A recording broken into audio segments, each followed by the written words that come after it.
people are realizing this is an actual friggin' economy that's happening right before our eyes, and we've just been ignoring it for like 2 decades.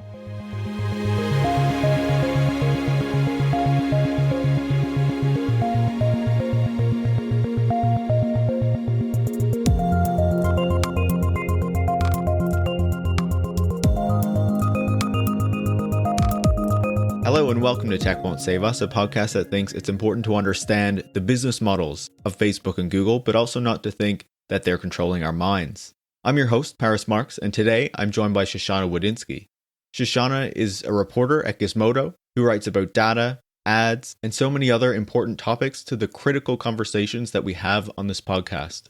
Today on the show, Shoshana gives us a look into how the ad platforms of Google and Facebook work and how they achieve such dominance over digital advertising because of their control of key nodes of that market. If you're not very familiar with this topic, I hope that this episode gives you a good foundation and a good understanding of how these ad markets actually work. Remember, if you like this conversation, please leave a 5-star review on Apple Podcasts and make sure to share the episode with any friends or colleagues who you think would enjoy it. And if you want to support the work that goes into making this podcast, you can go to patreon.com/techwon'tsave-us and become a supporter. Shoshana, welcome to Tech Won't Save Us. Hey, thanks for having me. We're all good in the hood, I think is what the kids say. Yeah, perfect.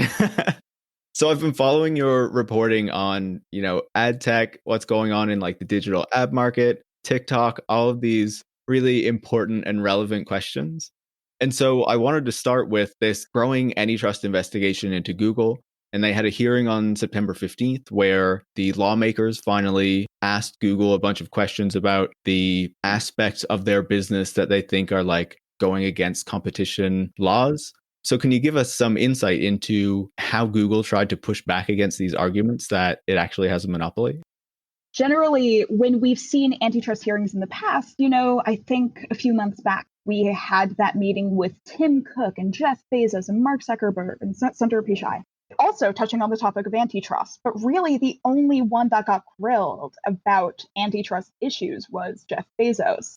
I feel that's because you can really tell he's running like this concrete, real market. You have buyers and sellers, and Amazon creates its own products to kind of compete with those sellers. And it uses their data in order to do so. That is like a clear-cut anti-competitive thing. It was also like in the middle of the pandemic, right? So it became really relevant that Amazon played this really important role as everyone shifted to like buying everything online, right? Right. And in fact, earlier this week, I don't know if you saw, I wrote this thing about Amazon rolling out basically this like luxury product for like people that want to buy hoity-toity couture online. And they rolled it out in this massive pandemic, this massive economic downturn. Like they are very clearly just taking advantage of everybody's lives being turned into shit in order to sell overpriced clothes. And I'm just like, that is peak Amazon. But we're talking about dollars and cents. And when we talk about companies like Facebook and Google that are like equally big and equally scary to a lot of people, it's hard to kind of wrap your head around what market they're dominating and like how they grew as big as they were. And the truth is, it's because, I call it internet economics. We're not talking about economics as we typically know them. We're talking about economics as they happen online. And they're governed by a completely different set of rules, a completely different set of like regulations. In fact, there's actually very little regulation, which is kind of how we ended up in this space. And only now lawmakers are like, shit, these companies have grown too big. And now they're desperately scrambling to kind of get back some control successfully or otherwise. So Facebook and Google kind of dominate the sphere, taking more than 60% of the pie together, which means that more than 60% of the dollars that are spent to like advertise online go to Facebook and Google. And that translates to tens of billions of dollars per year.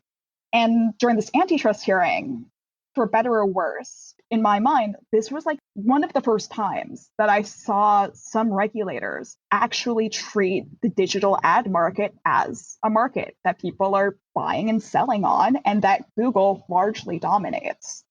It's really interesting to see it that way, right? Because whenever these hearings happen, I feel like one of the reactions I hear from the tech press is like, oh, these tech leaders are going in front of Washington and the lawmakers are a bunch of old fogies who like don't understand anything about technology.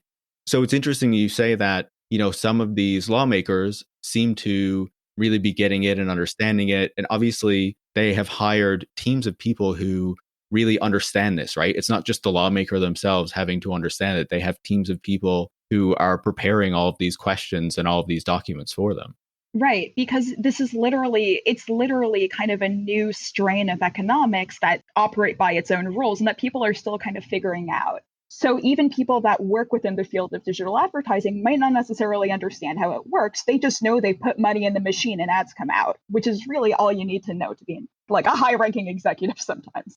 But even during the last antitrust hearing, there was one senator who was literally asking about the buy and sell sides of Google's ad market. And that kind of like caused my ears to perk up because I'm like, oh my God, they're treating this like an actual economy for the first time ever. And I'm not sure what caused that kind of shift in perspective.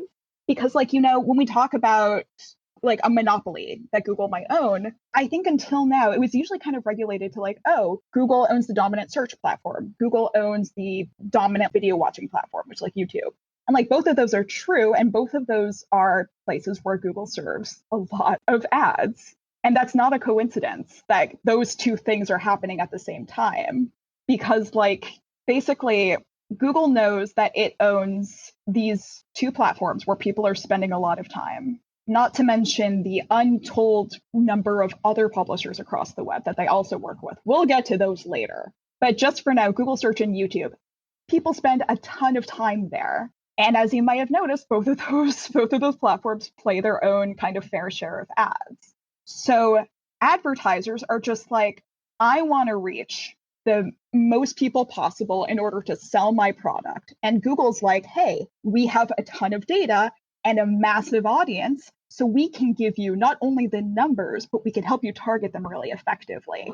And that's the pitch that has made Google kind of this massive behemoth because it's able to basically win advertisers over and then kind of funnel them not only to their own properties, but to publishers that they like directly kind of siphon off dollars from. The more and more you use these websites, I find at least, it seems like the more and more ads that you see. But are they relevant? That's the question. No, they're never relevant. I know. That's the thing. I know, and I'm not sure. I haven't listened to your interview with Corey, but a big criticism that I have with kind of this idea of surveillance capitalism is that a lot of folks think that ad targeting is this really scary, really precise thing, especially with Cambridge Analytica and in the context of political ads. And that new movie on Netflix, The Social Dilemma, is kind of pushing this very same thing, right? About how it's super addictive and like kind of brainwashing people into like falling for all these crazy things. Like it's a wild documentary. In my view, like it frames the problem completely the wrong way, right? Because it frames it as though technology is this problem, data is like making people crazy, and completely ignores like all of these really important underlying like social and economic factors, right? If you ignore the economic kind of consequences of it all, it's completely pointless. It's just like, okay, why are they collecting all this data to like change the way we think about things? Like that's what advertising does, but it's more about getting you to buy stuff more often than not. Not all advertising is political advertising. And even political advertising is typically getting you to donate to a campaign. So when it's tracking those click-throughs or whether or not you donate, it's just like any other ad. The backbone, I guess I should say, is typically the same. And it's very rudimentary and the targeting isn't all that great. A lot of data gets collected and just not used, at least in my experience, from when I used to kind of cover this from the ad side. A lot of people, I think, will hear you talk about how ads work on Google and how it controls these massive platforms and how there's this buy and sell side, but might not really understand what that actually means or how it works. So can you give us some insight into how Google's ad infrastructure is actually constructed and, how that actually works from an advertiser side or a buyer side? It is so hard, as I'm sure, like even hearing you talk about this, like in my head, it is really hard not to describe this visually, because it's kind of like a layer cake. where you have the advertiser funneling money in one end. You have the consumer staring at their computer screen on the other, giving up their data, and somewhere the money happens. And you have all of these kind of layers in the middle. So generally, there was this really good academic paper that ran in Wired not too long ago that compared the ad market to kind of like the stock exchange, which is pretty accurate because one of the ways that ads get bought and sold is through these things called ad exchanges. So if you load up like a web page and you see like that little like ad slot, like top of the New York Times, you have like this little ad slot in the milliseconds after you open that page. Behind the scenes, there are countless advertisers and advertiser platforms that are plugged into this like faux stock exchange.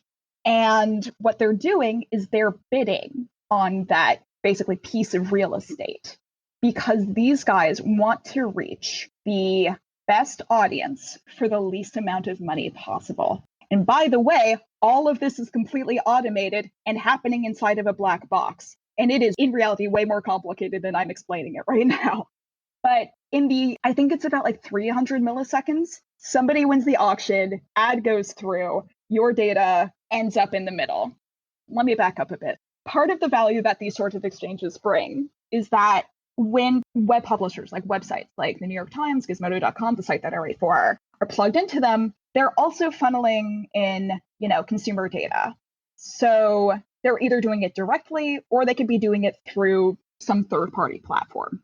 They can work with as many third-party platforms as they like. And again, there's no transparency, which is part of kind of the issue here.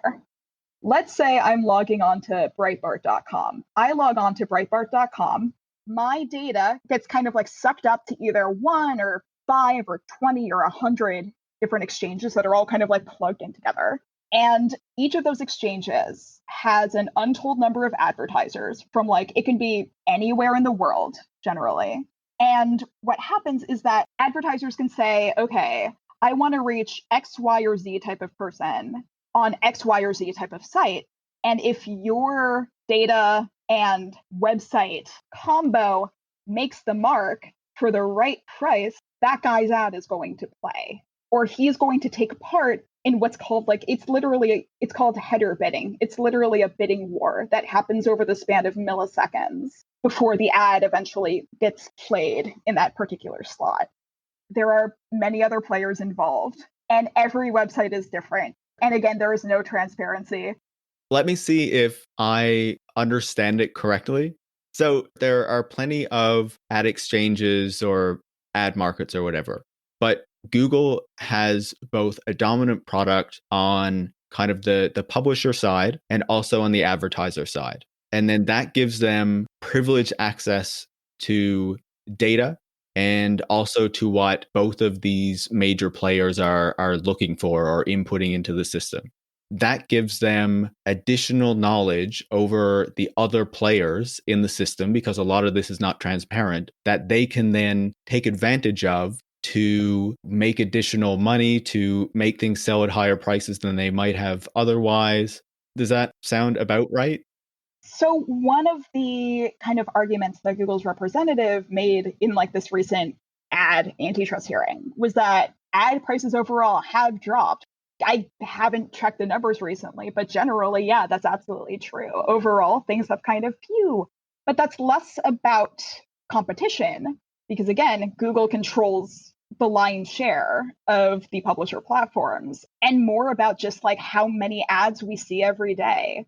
Like literally every device with a screen now will generally play you some sort of ad. That includes smart TVs. That includes what's called out-of-home advertising. So like digital signage or billboards. That includes audio advertising. That's increasingly happening through these programmatic channels and whatever the hell is happening next. So the kind of plummet in price might be happening just because there's so many new ways to reach these people rather than who's controlling what.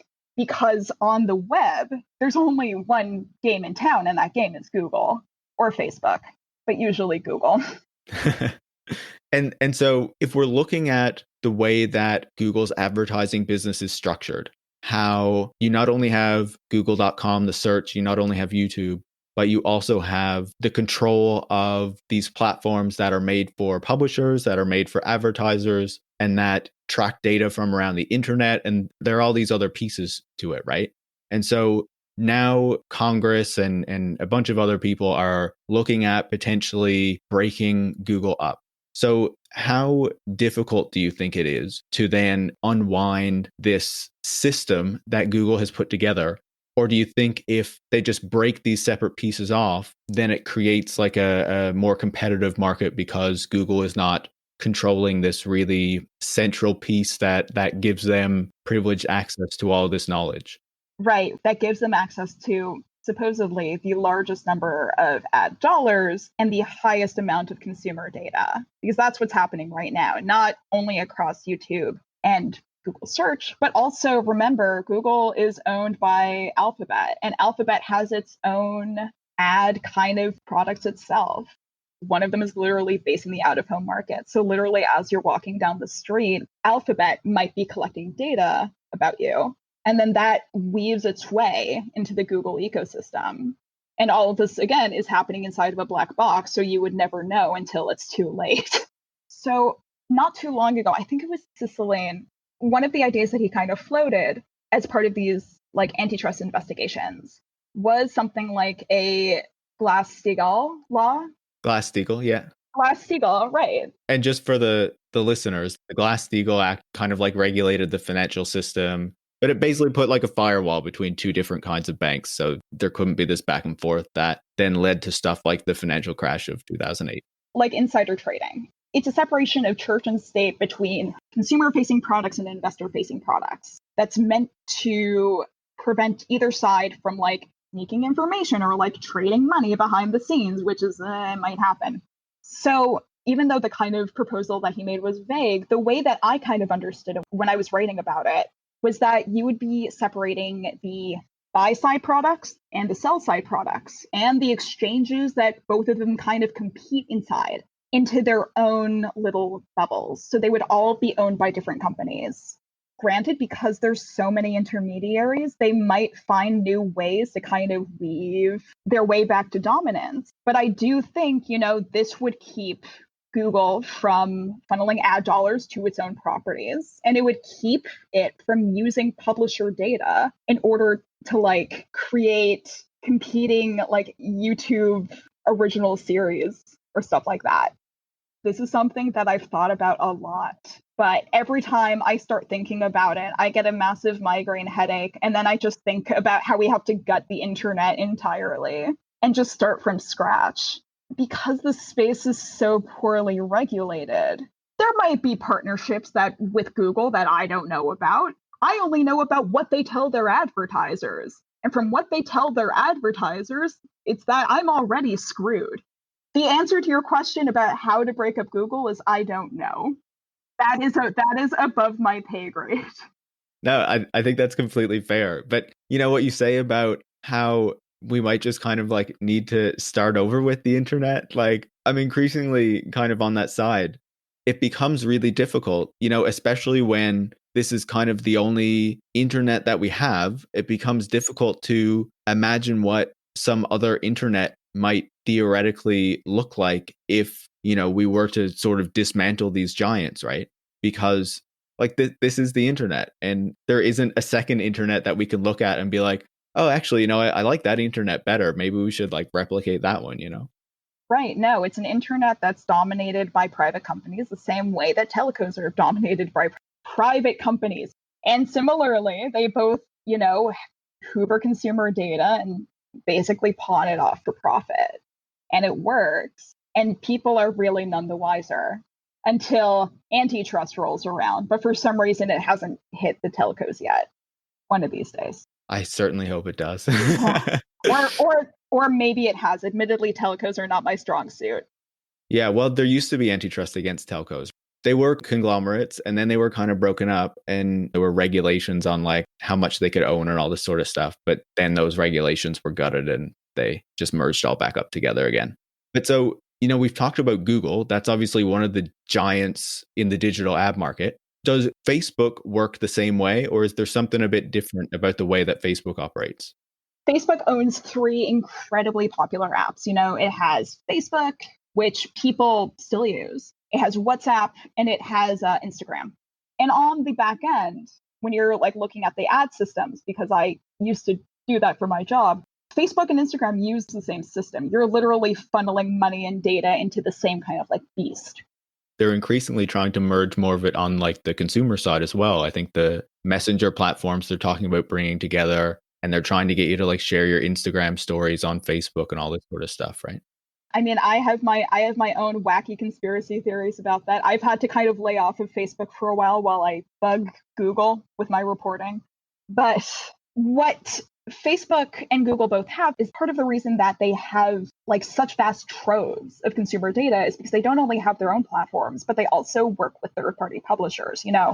Google has this kind of like little widget that it can give publishers if they want to monetize their site or track who's coming and going, because Google has the best tracking tech because they have the money to make the best tracking tech. So you have to use Google. And with Facebook has this really kind of popular software development kit that it can give app developers if they want to monetize their app. And then they can like advertise on Facebook. And then Facebook can like use that consumer data, like play ads on any other app using something called the Facebook Audience Network. This sounds very complicated because it is. It's not just for websites or apps that are serving their ads, right? Because Google has, I guess, like the most used kind of website analytics dashboard. And so all of these websites, even if they don't use Google ads, often put Google's code on there. And then Google gets like privileged access to all of the information about, who's coming and going on the website. And for Facebook, often if you see a Facebook like button on a website, that means that Facebook is also kind of getting that privileged access to that data, right? Right, exactly. For a while, there were stories that were going around where you had, XYZ app is sending data to Facebook. Oh, it's sending data to Facebook. And they would like bring up like network monitoring logs. Like that's a big friggin' deal. And the truth is, generally, that was because the app or the site had some sort of like you said, like the Facebook like button or some sort of widget, or the app was using that like particular kit. And the thing is, Facebook will take in a ton of data, but not all of that data is used for monetization. Because, I don't even want to imagine how many apps are out there, and not every developer wants the same thing. So they can like kind of plug in custom code and it'll look like that data is going to Facebook, and it is. But Facebook isn't really using it to like inform some sort of profile about you, because Facebook has like specific modules that it wants to know about consumers. It wants to know where you shop, what you buy, your race, how old you are, that sort of thing, because it wants to target you with ads that you'll click on. Which is why if you see stories that are just like this, like menstrual app is sending like your period tracker to Facebook, it's just like, what would Facebook do with that? How can that be used to sell you stuff? There are pharmaceutical companies that will use data like that, but they're not going to use Facebook to do it. So in the context of Facebook, we talked about how Google owns kind of like the publisher and the advertiser side, right? And so does Facebook have its kind of dominance through the same means by having this privileged access to data, but then also controlling these two kind of important platforms for the two kind of major players that would be involved? Right, exactly. So Google owns every piece of the ecosystem for its own little thing. And it's largely splintered. So you have things like AdX, AdSense. I can't even keep up with all of the names that they use. With Facebook, you have Facebook. It's very kind of streamlined. But that doesn't mean it doesn't control all of the pieces of the same ecosystem, because it does. There's a reason that Facebook and Google together control more than 60% of the ad market, and they're always kind of neck and neck with each other. So in Facebook's case, you have publishers that are either using these widgets, or you have app developers or game people like from all over the world that are using this kit.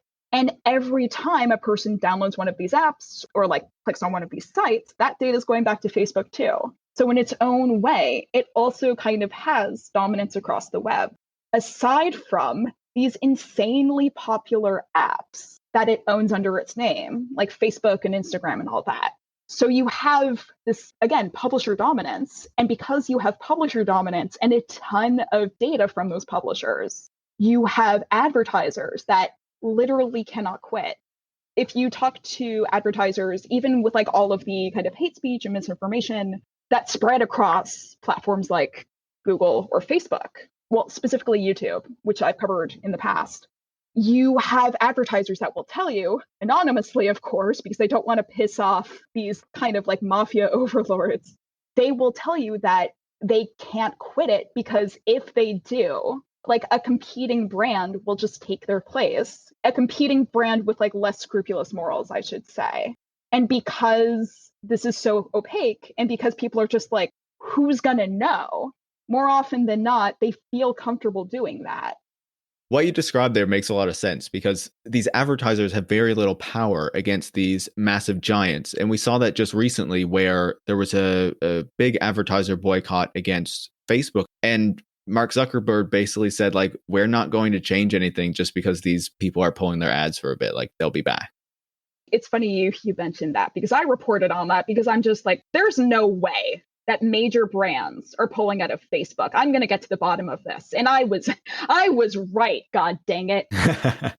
In my story, what I found was the issue for a lot of advertisers, and this is typically the case. It's not really about defunding hate speech, but it's, they don't want their brand kind of showing up next to something icky. So if there's like a video of a literal genocide going on, they don't want you to see like drink Coke next to it because you are not going to click that. So it's more about, it's called brand safety generally, or brand suitability more often. And what happens is that these brands like Verizon, for example, were able to say, oh, I can like jump on this bandwagon and get all of this good karma under the guise, wink, wink, of like standing against Facebook, when in reality, I'm just doing it to save my own ass. And something else that I found was that I think like in all of the brands that I asked, there was only one that actually pulled from all of Facebook's platforms globally. The others either only pulled from the US because these are major brands with international markets and they didn't give a shit about running anywhere else, or they were running through, again, this Facebook audience network, which is running through third-party apps. And because they were running off of Facebook, the average discerning customer wouldn't know that it was using Facebook's tech to be served. And that way, these brands were able to get like the micro targeting that they love so much. Facebook was able to take a cut and nobody would ever know, except I wrote about it. That just sounds like capitalism, right? I was familiar with advertising as advertising. Like I'm familiar with it from the tech side, but ever since coming to Gizmodo specifically, and maybe it's because it's kind of like a punching up sort of publication, I've just been thinking about capitalistic forces more and more. And like so much of this is just like follow the money, free market bullshit. It is literally like a freight train and there is no stopping. Like people want to pour their money into these. People are dying to pour their money into these companies, even as people are literally dying because of these companies. It's because there's really nowhere else to turn. And when there's nowhere else to turn, sometimes you'll do stuff that you're not proud of. I don't think the industry is full of shit. It mostly is. But the fact of the matter is, you have these two companies, Facebook and Google, calling the shots. And when there's only two companies that call those shots, you have people that are desperately just trying to grab back any sort of power that they can. And because this entire market is wildly unregulated, sometimes people pull really gross stuff, which is why ad fraud is a multi-billion-dollar problem. So you talk about how these two companies have this really massive global dominance over the digital ad market, but obviously they're not the only companies that exist here, right? So if we zoom out, like what does the composition of the rest of these companies kind of look like? And what do they do exactly if Facebook and Google have so much control here? I don't think there's anybody else covering international ad tech companies as much as I do. And what I found is that just like America has like its own wacky kitty glove kind of laws, other countries have their own versions of that.